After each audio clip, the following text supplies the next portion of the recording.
Hey guys, so I'm going to record you a quick video on how to download Windows 10 or 11 without needing a product key. So basically, first step, obviously, you gotta want to find a download link. So the best way to do this is to get it straight from Microsoft. That way you're not downloading any pirated software, potentially anything malicious. Just Windows download. For me, it's going to be either the first or second link.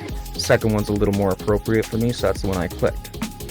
So then once you get there, this is the page it's going to show you. As you can see, there's no actual option to just download the ISO file.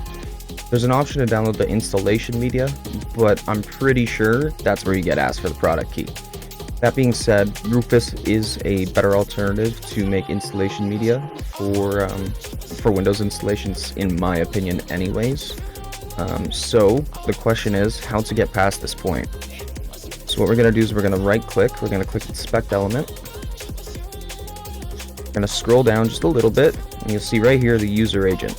We're going to uncheck this box, we're going to click this, I'm going to scroll all the way to the bottom, I'm going to click Safari Mac, and I'm going to go up over here, I'm going to refresh the page. Now what you'll see here is it's going to give us a completely different page than it gave us the first time. And instead of trying to force us to download the installation media, it's just going to give us the option to download Windows. Now, keep in mind, if you do take this route, you are still going to need a product key if you don't want the watermark in the corner of your screen over here. But you're still totally free to use Windows the way it is without activating it. Nothing's stopping you from doing that. That being said, I just, click this. It's the only option there. Confirm. It's going to ask me for a language. I'm going to click English. Confirm, and then it's going to present me with two different download links, a 32 and a 64-bit. Now it's basically the same step for Windows 11, well, minus one thing. So Windows 11, from my knowledge, they don't really care if you own it or not.